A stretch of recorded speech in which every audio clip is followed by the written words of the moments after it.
Það komið að 7. uppfærslu á Með blik í auga. Hvernig ertu í countryinu? Ég góður. Ég mjög góður í countryinu, en það komið skemmtilega óvart þegar við byrjum að vinna í þessu að hvað þetta í rauninni skemmtilegt. Því að country ekki bara banjó, sko. Þetta margt annað, það margt flott í þessu. Það svolítið mikið í bara tónlistinni sem svolítið svona country tengt. Já, þetta eiginlega, þetta svona country skotin tónlist og ef maður fer að hugsa það þá country út allt. Það alls staðar. Björgvin Halldórsson sagði svo eftirminnilega í viðtali núna í síðustu viku: country bara 4 hljómar og sannleikurinn. Það bara svolítið þannig. Og þið fenguð Björgvin Halldórsson með ykkur í þetta sjó? Já, Björgvin Halldórsson með okkur í þessu, Eyjólfur Kristjánsson og svo náttúrulega 2 einar mestu söngkanónur á Íslandi þessa mundir. Stefanía Svavarsdóttir og Jóhanna Guðrún Jónsdóttir, og útkoman hreint og klár bara nokkuð góð. Hvar eru það að ráðast á garðin í countryinu?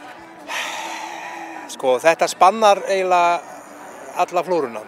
Við erum að náttúrulega sýnum frumkvöðlunum svolítið virðingu, en auðvitað þetta náttúrulega spilað allt upp á nýtt af okkar færu hljóðfæraleikurum. Við tökum alla flóruna og þetta út allt. Þetta náttúrulega ein vinsælasta tónlistarstefnan í Bandaríkjunum á nokkuð svafa, og þetta hefur ratað inn í þætti eins og American Idol og Voice og annað, og fólk fær alveg sinn skerf af allir í flórunni, og ég get alveg lofað ykkur því að þetta verður stórkostleg skemmtun. Eruð þið eitthvað að kíkja á íslenska sveitarsöngva? Já, það þýðir ekki að neita að frumkvöðull íslenskra sveitarsöngva tónlistar Björgvin Halldórsson, og hann stofnaði hljómsveitina sína Brimkló 1972 með góðum mönnum, og þeir voru frumkvöðlar í íslenskri sveitarsöngvatónlist, og sveitarsöngvatónlistin rataði líka inn í Ríó-tríóið.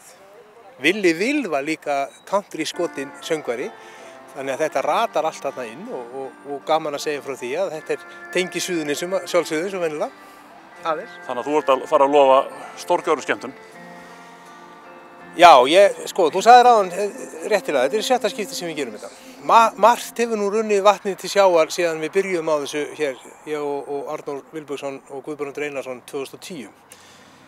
Ég held að við höfum alltaf lært eitthvað, og við erum fráleitt einir í þessu, með náttúrulega stórkostlegan hópa fólki kringum okkur sem vinnur baki brotni við að gera flotta sýningu.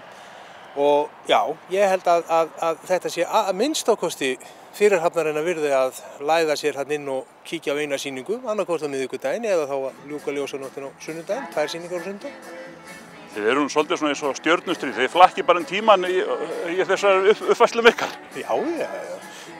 Byrjuðum við ekki að sjá episode nr. 4 í Stjörnustríð, og nú erum við konir aftur til upprunans. Ég sagði nú einhvern tímann, og það var nú hent upp á mig, að þetta síðasta sýningin. Við lofum engu, en þetta bara ennþá svo gaman að við gerum þetta meðan okkur þykir gaman að þessu, og meðan einhvern að koma og hlusta og gleðjast með okkur. Ég veit að það að verða uppselt hjá okkur á frumsýningun á miðvikudaginn, en eitthvað eftir að miðum á seinni sýningarnar. Hvar fær fólk miða á Með blik í auga? Það gamli góði miði.is sem að selur miðana, og já, ég held að það sé uppselt á miðvikudaginn. Gæti verið að leyndist eitthvað staðar miðar inn á milli, ég veit það ekki, en það ennþá á sunnudeginum, og endilega. Andrús leikhús á Ásbrú, miði.is, hvernig ert í countryinu?